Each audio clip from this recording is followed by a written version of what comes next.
They told me it was a prank at first. They told me it was just someone messing around on a slow night, but the voice on the other end didn't sound like someone joking.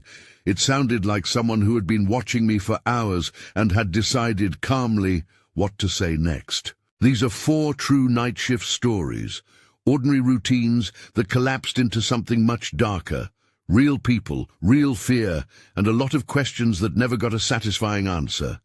If you've ever worked nights and had something weird happen, share it in the comments below. Story 1. Gas station clerk. I was 21 and closing the station that night.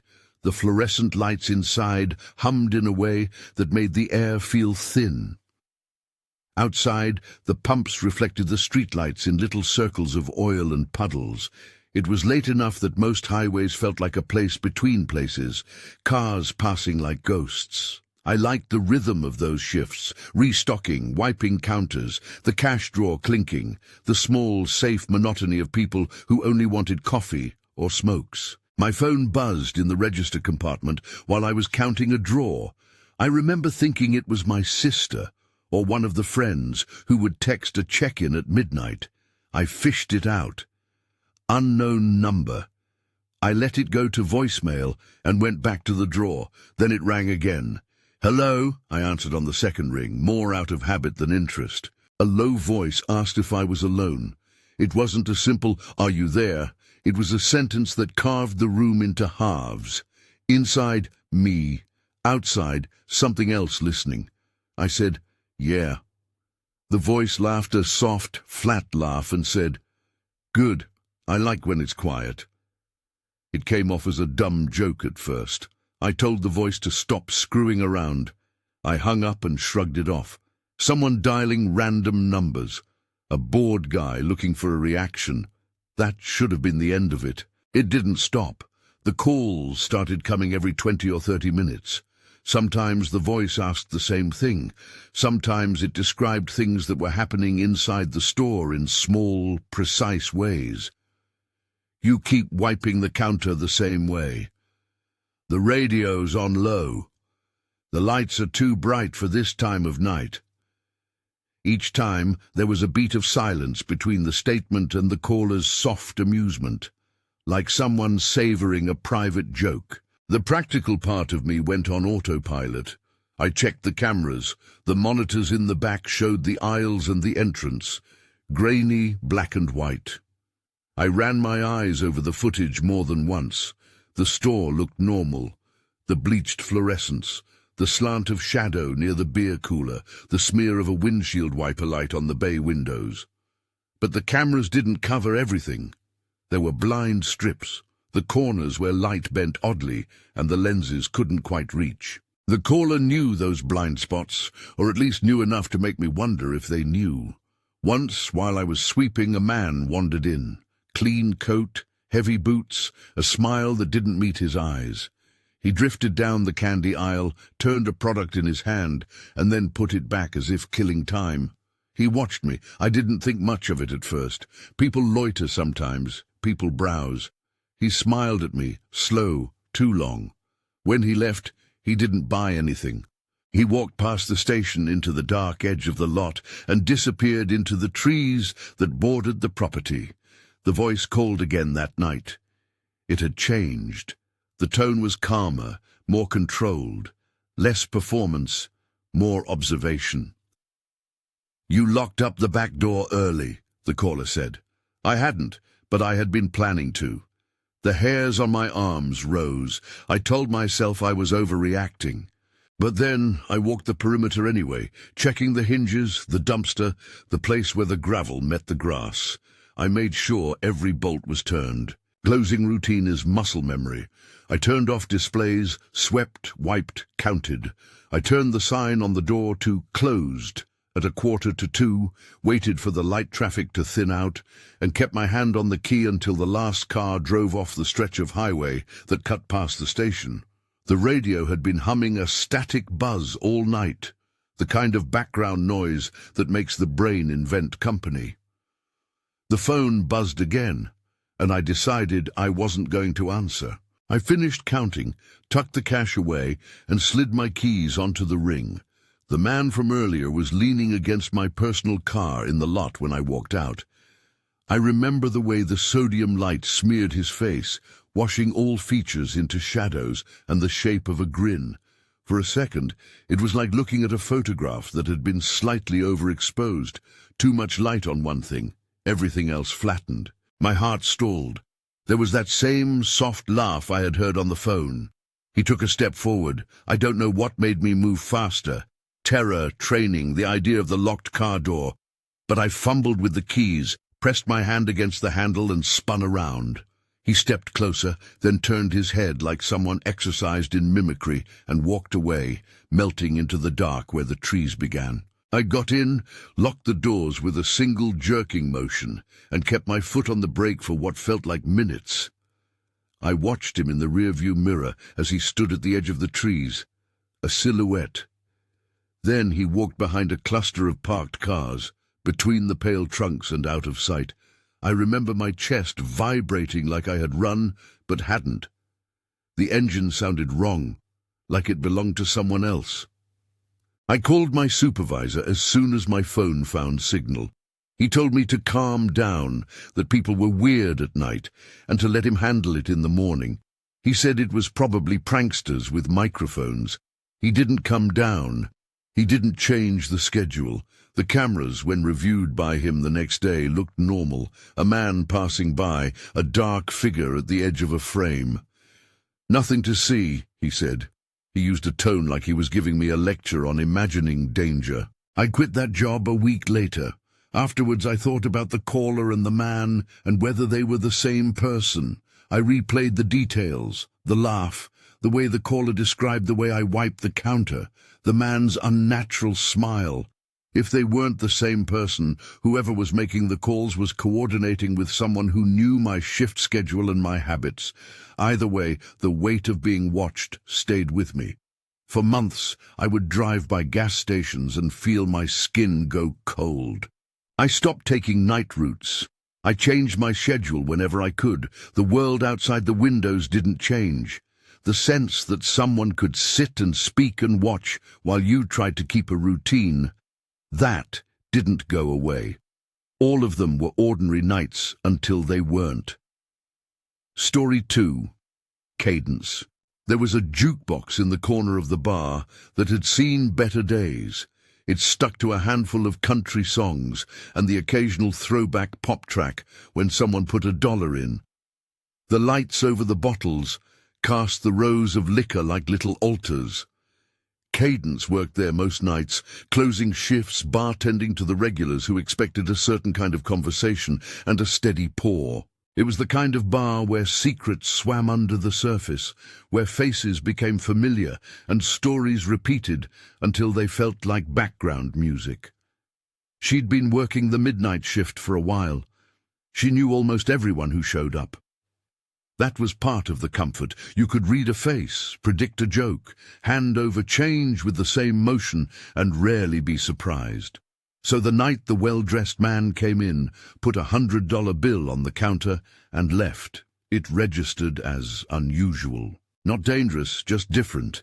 A flash of silk coat, a tidy knot of a tie, a watch that caught the light when he pushed the bill across. He tipped and said something that could have been sincere or flirty. Cadence couldn't tell which. People left money sometimes in that bar. People tried. Maybe he was a man who liked to make an impression. She pocketed the bill, thanked him, and kept pouring. The man was gone in half an hour. A week later, he returned with a woman who spoke like she knew the room, and yet didn't belong to it. She moved like she was calibrating the space, a polite smile fixed into place. The couple sat near the middle of the bar, the kind of table that had a view of the door. They asked Cadence questions, complimentary and probing. How long she worked, what nights she preferred, did she like to travel. The woman mentioned an organization, a private event, and spoke in terms that sounded polished and scripted. She hinted at opportunities. Easy cash, occasional travel. The man watched carefully, like someone waiting for an answer to a rehearsal line. They weren't just flattering her. They were mapping her. The woman was good at it. She asked where Cadence lived casually. She asked if she was ever alone after a shift. Cadence laughed off the questions at first. People flirted, men overreached. Patrons tried to recruit friends into side hustles. Cadence had heard it all, but there was a tone beneath the words, like someone applying a template to a person. Find the weak seam, then pull. At the end of the night, the woman said, "Why don't you step outside for a minute? We can talk more privately." It didn't sound like a request. It sounded like a leading sentence, with a clear suggestion for the end. Cadence remembers the hush of the bar when she turned toward the door. The man's tie glinted in the pool of light. The woman waited as if she were guiding someone to a place she'd already decided for them. Cadence went outside for 5 minutes. Nothing happened then. They left. She told herself it was awkward and maybe a little flattering, and went on with her nights. She didn't, at first, connect the small moment to what came later. A few days after that, she was leaving the bar and saw a van idling across the street. It was late, the bar was closed, and there shouldn't have been anyone sitting in that stretch of parking. The van's driver kept the headlights low, but the silhouette of the vehicle sat still, almost like an animal crouched. Cadence felt watched. She watched the van. It stayed where it was for a bit, then moved a few feet as if aligning for a better view, then pulled away when she locked the doors. It wasn't aggressive, it was deliberate. She shook it off and drove home, but then the van was there again a few nights later, while she was on her way to her car. It was following at a distance. When she realized that, she pulled into a police station parking lot just off the highway and waited. The van eased past the lot once, twice, and then slowed as if considering.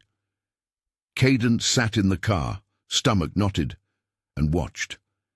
After a while, the van turned and disappeared down the road. She called someone she trusted, who came to meet her.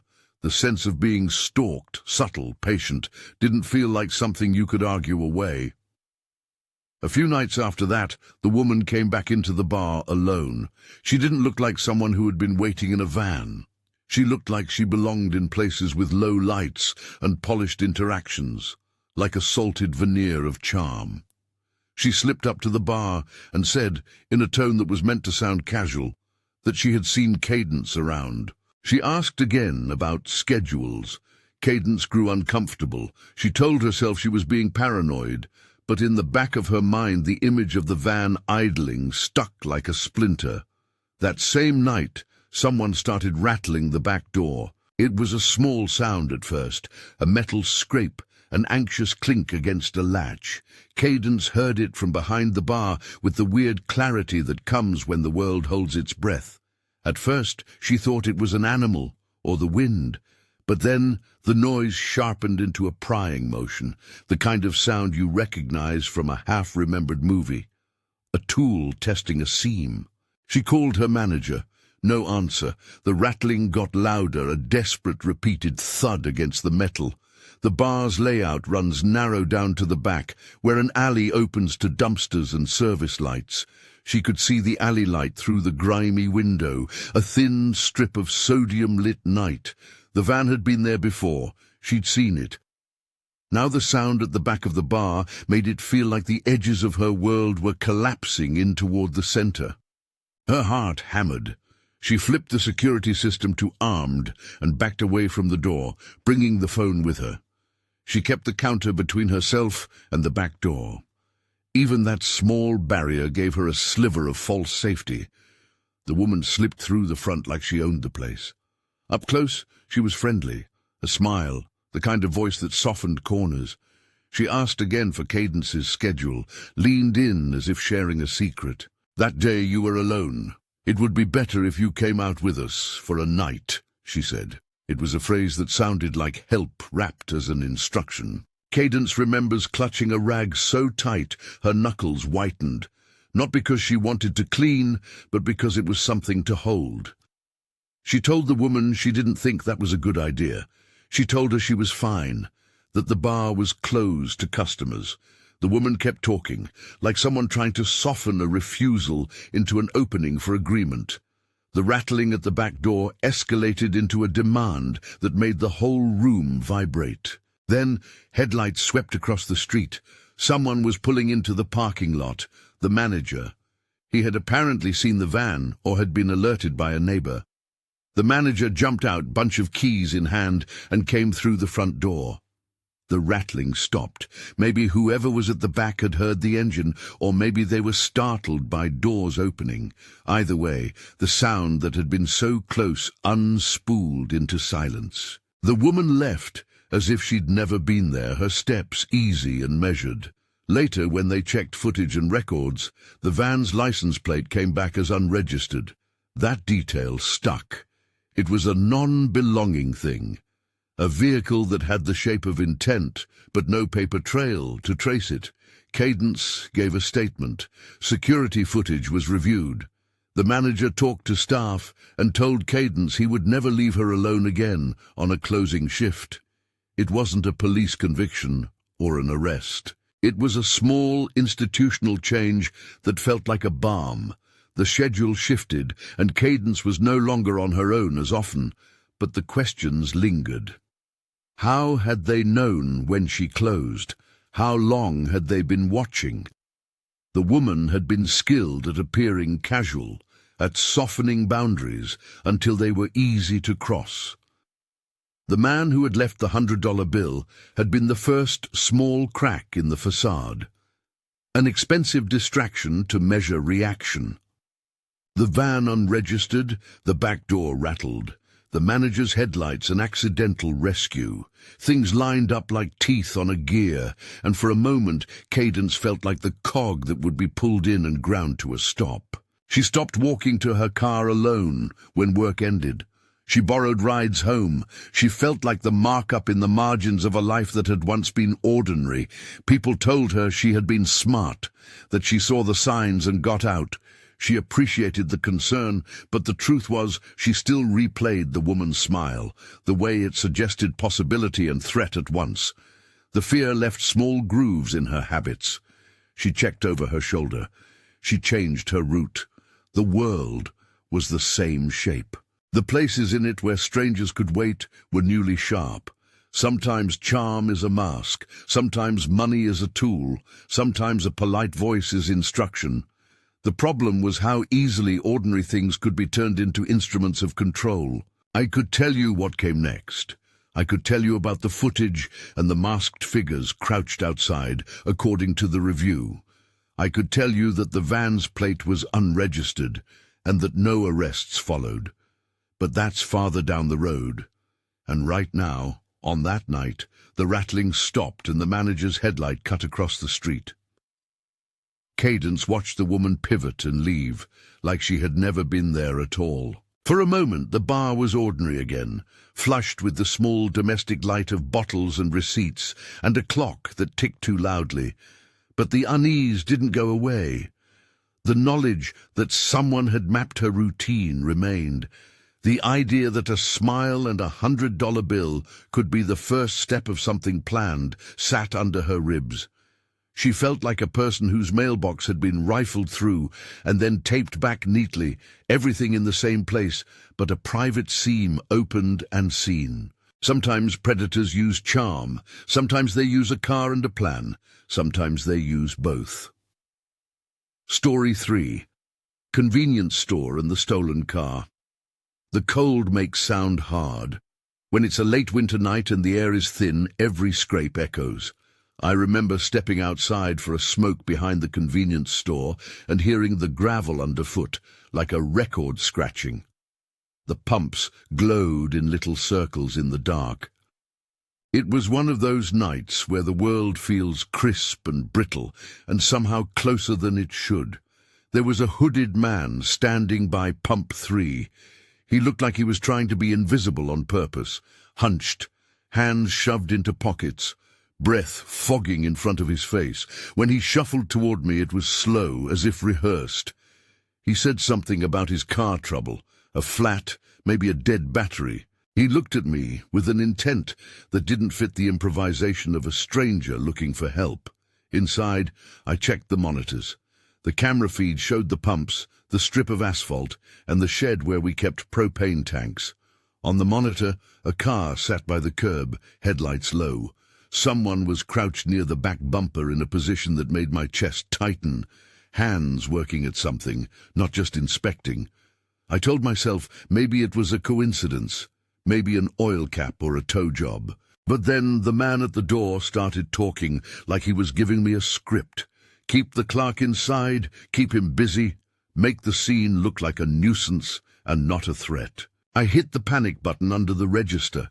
The sound it made is an odd kind of howl, sharp and immediate, the alarm that a human made and an automatic response.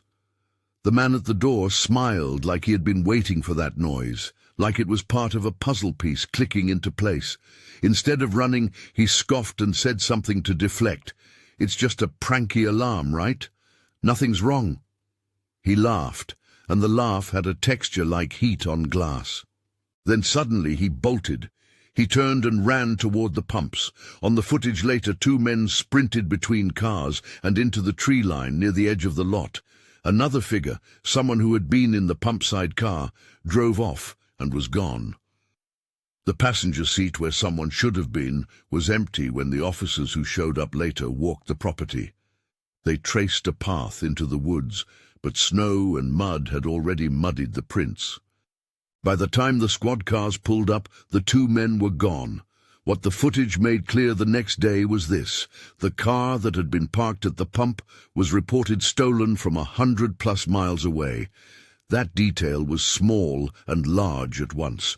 Someone had driven it across counties. Someone had abandoned it to become a temporary tool in a plan. That distance suggested an organization bigger than a random prowler. It suggested logistics and premeditation, and a particular disregard for being tied down. I refused to work nights after that. The police came, they took statements, they checked the cameras. They found the car's VIN traced back to a city an hour and a half away, a place where the owners had filed a report that matched our timeline. But there were no arrests. The men we saw on camera disappeared into the dark. The passenger who had been in the stolen car was nowhere to be found. There were questions that didn't settle into answers. The footage was unsettling, a frame that preserved motion and left a silence in all the spaces between. I kept picturing the man with the hood. I pictured his crouch by the bumper, hands busy. I pictured him sprinting into the dark with the others like something out of a badly lit movie. The mundane place where I took a breath had been used briefly as a stage for an operation. For a while after that night, every sound felt like a possible cue. Every footstep became a possible prelude to trouble. The manager, to his credit, put more people on late shifts. The owner installed a brighter light at the pumps and moved a camera. It made a difference in a logistical sense. Tiny protections that improved a sense of safety without changing the fact that something had been planned out, driven, timed. The clerk who had gone outside for air told me later he had nightmares for months after. You notice patterns after a while. The first time you dismiss something, then the second, then the third, and eventually the pattern isn't a sum of coincidences, but a design. Repeated appearances, followings, rehearsed stories about broken-down cars. Those are the shapes predators can take when the night is empty enough to let them move. It takes only a small number of rehearsed moments for danger to feel inevitable. And that inevitability, that is one of the things that keeps people quiet. They tell themselves a story the size of a shrug. They tell themselves they were lucky. They don't always tell the bigger story, that strangers practice, that vehicles move across state lines to be used for a night, that a routine can be studied and exploited. All of them were ordinary nights until they weren't. Transition. When you read these accounts together, a pattern becomes clear. Not all predators wear masks. Some wear a shirt and a smile. Some use a van with no plates. Some use a call, a tip, a hand pressed to the latch. They trade in small human things, trust, routine, curiosity, and fold them into a plan. Night shifts make a lot of those small things routine. closing alone, taking out the trash, stepping outside for a cigarette. Those routines are simple, and simplicity is what predators count on. Story 4. Walmart. Beginning. The electronics section at night is a strange place.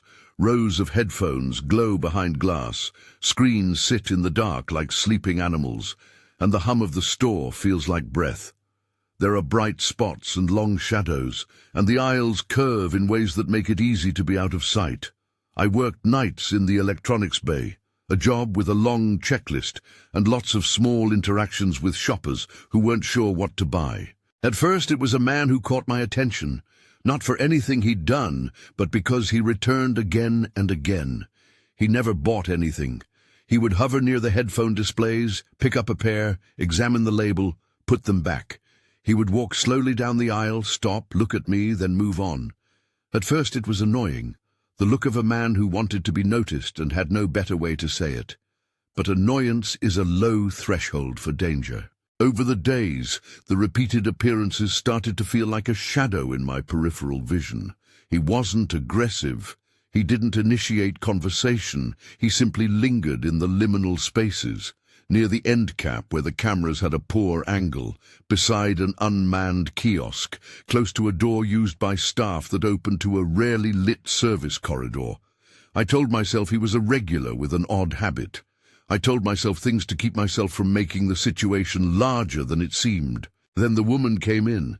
She caught me while I was straightening boxes. She smiled like someone I might have bumped into at a grocery store. She said she worked in another department and that she had noticed the man, the one who always seemed to be watching. "He's been recording you," she said casually, like sharing gossip. Her voice had the practiced warmth of someone who wanted to befriend. She reached out and touched my arm to emphasize a point, an easy, friendly contact that made the lights feel closer. She suggested I follow her to a quieter section where we could check the footage, or make sure I was okay. I took a breath. For a suspended moment, the line between helpful co-worker and manipulation blurred. Who doesn't want to be believed? Who doesn't want someone to stand near them and say, "I see this too"? The woman's hand rested on my wrist as she guided me toward a side exit. She talked about someone sending things and screenshots and we should get you to a quiet spot. Her eyes were warm, the tone was calming. There was a naturalness to the movement, as if she had practiced this exact scenario with exact words. Something in me froze. The aisle was suddenly smaller. The suggestion of moving away from the cameras to an unmonitored exit felt like a gentle coercion disguised as concern. I heard my own voice saying no, loud enough to startle me. The woman smiled wider, tried to steer, used her hand to close the distance. I pulled back, and then it happened. A shove, small and sudden, meant to redirect. I lost my balance but caught myself. I yelled. The noise tore into the quiet. It felt like the sound of something breaking loose. Co-workers came jogging, a cashier, a stocker, and the man who had been watching drifted away at a slight angle, as if his role had dissolved when the pause became motion. Store security arrived and took statements. They reviewed the footage. My chest was raw with adrenaline and embarrassment, and the shaky relief that comes when other people validate your fear. On camera, the pair had entered together near closing time. The woman's face was mostly turned away or obscured by the angle of the shot. The man lingered in the frame at a distance, close enough to be noticed but far enough that he looked like an eavesdropper in a crowd. The footage held the moment as if it were a photograph where motion was frozen into posture. Management called the police. An officer took notes. But beyond the initial response, the outcome was the same as the others I've been telling. No solid resolution, a lot of questions. I still have the feeling of hands too close. I still have the pulse in my throat when I walk into electronics at night and see the aisle where shadows gather. The woman who touched my arm had hands that suggested familiarity and control. The man who watched had patience, like a kept secret. They used ordinary social cues to create a narrative, a helper, a victim, and the space in between where a person could be nudged. Her agency corroded not by violence, but by manipulation. They counted on routine, the quiet hours, the lack of witnesses, the ways a person can be led by the promise of being seen and protected. It was a small assault on privacy and autonomy that left a large bruise on my sense of safety. At this point, the script must pause, but the remainder of what happened, the days of reviewing footage, the ways management improved patrols, and the deeper questions about how many times the woman's face slipped out of the frame intentionally, is still part of the story. The hole that was left in the schedule, the conversations about not working alone, the way the episodes reshaped everyone's habits, those are things that take time to unpack. They took my statement in the back office while the night managers shifted through the footage on a cracked laptop. The fluorescent light there felt too permanent, like a truth that wouldn't change, even if the rest of the store blinked out. I told the officer what happened. I told him about the woman's hand on my wrist, about the way the man had lingered in the aisles.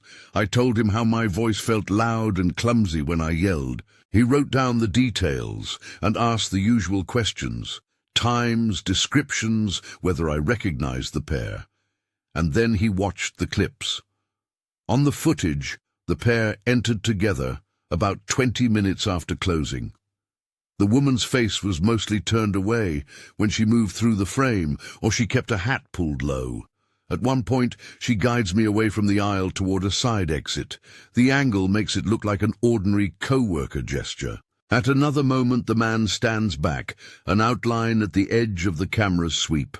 The camera caught enough to show the choreography, but not the who. The officer described it as suspicious possible attempt and wrote down attempted abduction in his notes. He said the lack of clear facial shots made identification difficult. Management increased walkthroughs on the floor overnight. A security guard was scheduled for longer shifts. They repositioned a camera so the side exit would be better covered. The company sent an email reminding staff to buddy up and to report anything odd right away. Those changes mattered. They felt like things getting patched, like a snapped thread being stitched back. But the scrape of the tear remained. Weeks later, I still caught myself counting the seconds it took for someone to cross from one end of an aisle to the other. I still checked which parts of the floor the cameras had blind spots. I stopped volunteering for late inventories. I stopped staying late to finish stock lists. Little rituals crept into my life. A hand over my purse when I walked through the store. A flashlight app open in my pocket. A text to my roommate when I left work. None of it fixed the memory of the hand that had touched my arm, as if it had the right to, or the man's patient watching that suggested rehearsal. And that patience, the willingness to come back night after night, to map motions, to wait for the moment when a single gesture would be enough, was the ugliest part. It made the ordinary feel like a hazard. It made routine look like a vulnerability someone with a plan could exploit with cruel precision. When I think about all 4 of these nights together, the thing that keeps surfacing is the ordinariness of the first steps. A prank call, a $100 tip, a broken-down car, a man who lingers near the headphone displays. Those little normal things are exactly what made the threats possible. Predators rely on the mundanity of night work, that people close alone, that doors are propped for convenience, that staff are conditioned to be polite to strangers who spend money or act lonely. I remember the simplest sensory things from each night, the small sounds and textures that imprinted themselves. At the gas station, it was the phone buzzing inside the register and the way the fluorescent lights made everything look flat and unreal. At the bar, it was the lean of the jukebox and the metallic rattle at the back door that sounded like someone testing a seam. At the convenience store, it was the brittle rasp of gravel under my boots, a sound that made movement feel louder than it should. At the big box store, it was the quiet hum of electronics, like a sleeping animal, and the soft warmth of a stranger's hand as it rested on my wrist. Those sounds became a catalogue of warning signs I didn't know before. They taught me how close a scrape can be to a serious cross. They taught me how easy it is for something rehearsed to masquerade as an accident, or a coincidence, or a favor. Across the accounts there were patterns, vehicles used as staging tools, unregistered plates and cars stolen from other counties. People who asked polite, probing questions about schedules and living situations and then left with the knowledge they needed. Social engineering showed up again and again, charm and helpfulness as a tool to disarm. Repetition was as crucial as direct action. Someone who appears a few times becomes a normal part of the scenery. Someone you assume won't do anything because they've always been there before. That is the cruelest trick. Routine makes strangers safe, until it doesn't. And the institutional responses were varied and often underwhelming. Some managers took things seriously, more patrols, schedule changes, direct intervention. Others shrugged the incidents off as pranks or overreactions. Police reports were written. Officers came and watched footage and left. Statements were filed and processed, and then most paths ended in a kind of bureaucratic thinness, evidence that didn't quite point to a person, cameras that missed the crucial angle, license plates that returned as unregistered, cars traced back to other counties with no one in custody. No one in these 4 stories got a neat ending. There were no arrests that tied the pieces together, no court dates, no loud closure. That absence, the loose end of not knowing, is a kind of violence. It eats at you. It leaves survivors holding open questions that never receive answers. Who watched the cameras to know the blind spots? How had they learned schedules so precisely? Was the caller and the man at the gas station the same person? Who owned the van with no plates? Who shared the white lies and rehearsed lines that softened resistance until a plan could be carried out? And so life, after those nights, rearranged itself. The gas station clerk stopped doing closings. Cadence borrowed rides and started leaving with a friend. 2 sets of footsteps in the parking lot, until the van seemed less likely to linger. The convenience store clerk refused the solitude of the late shift. The manager lit the pumps brighter. The electronics worker started timing their exits so there was someone near the doors, and the store installed an extra camera to cover a notorious shadowed corner. These are practical changes, and in small ways they mattered. They were also, for many survivors, a kind of surrender to the new normal. Watch everything, change everything you can, and still live in the knowledge that someone may have identified you as part of a pattern. There are small triumphs too. In some cases, managers did change schedules and increased staffing. In others, co-workers learned to believe reports they might once have dismissed. The act of reporting, of insisting your fear has substance, made a difference socially, even when it did not lead to an indictment. People began to speak to each other more frankly about discomfort. That shift, quiet as it was, changed the texture of the workplace in a way that mattered to survivors. Still, the unanswered questions lingered.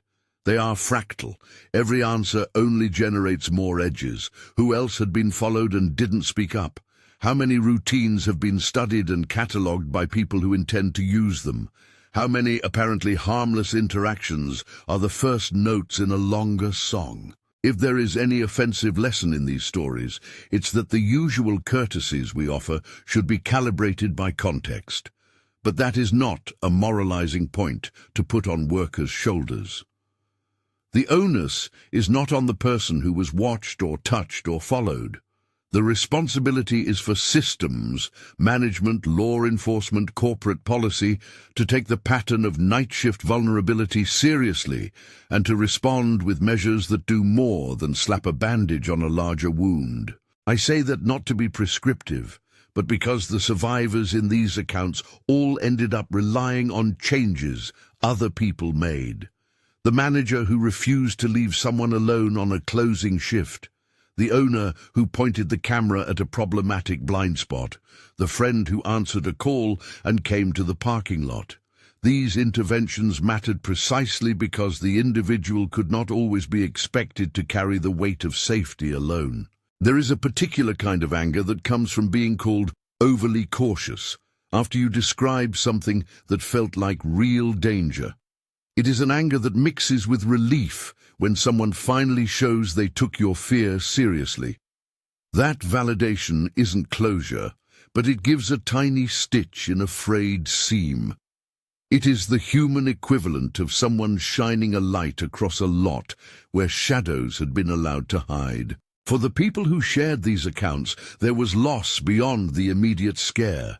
Time, energy, and a portion of trust were spent and sometimes never returned. Schedules were changed, friendships frayed under the pressure of altered routines, and sleep turned into a commodity traded for the illusion of safety. Some left jobs they had liked. Some refused promotions that entailed late hours. The social costs were real. And yet, telling these stories matters.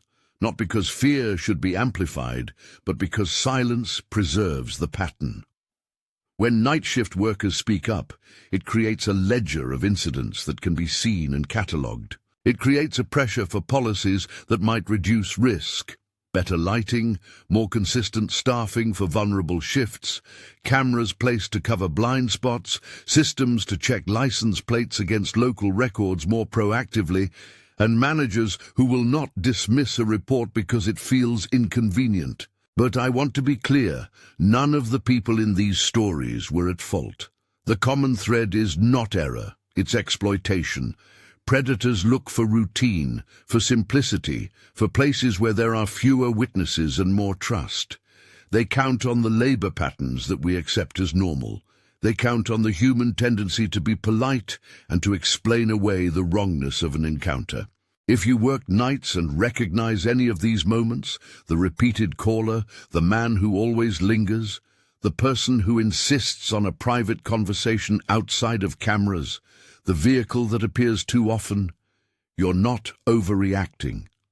You're noticing the edges of a pattern. Share it, talk about it. The small act of conversation is both a form of community and a blunt instrument against secrecy. To anyone listening who has worked a late shift and felt the skin on the back of the neck alert, I want to acknowledge that feeling. It is a reasonable response to a set of behaviors that, taken together, are designed to make someone vulnerable. Trusting your instincts isn't a cure-all, and it isn't a moral failing if you didn't act sooner. Survival stories are messy. People do what they have to do in the moment. The only thing that will change the predictability of nights is greater attention from those who schedule, supervise, and patrol. These stories are not meant to frighten for the sake of fear. They are meant to make visible the small, repeated things that together become dangerous. They are an appeal to attention, to managers, to co-workers, to people who walk by a place at midnight and think, that's someone else's problem. The cost of that thinking can be high. If you have a story, small or large, of something unsettling that happened while you worked a late shift, write it in the comments. Share details only you are comfortable with. There is a strange power in seeing patterns in the crowd, in knowing that your experience is not an isolated ghost, but part of a map someone else might use to rethink a schedule, a lighting plan, a staffing decision. Before I sign off, there's one more thing that haunts me. The way everyday kindnesses can be repurposed. A compliment, a tip, a hand on an arm. Ordinary gestures that mean one thing in normal circumstances can be flipped into tools for manipulation. That shouldn't make us suspicious of kindness, but it should make workplaces more attentive. Policies and routines can preserve the goodness of normal behavior without allowing it to be exploited. All of them were ordinary nights until they weren't. If these accounts gave you chills, or if you have a late shift experience of your own, like and subscribe for more true night shift stories. And please, if you're a night shift worker, share your story in the comments below. It helps more than you might think.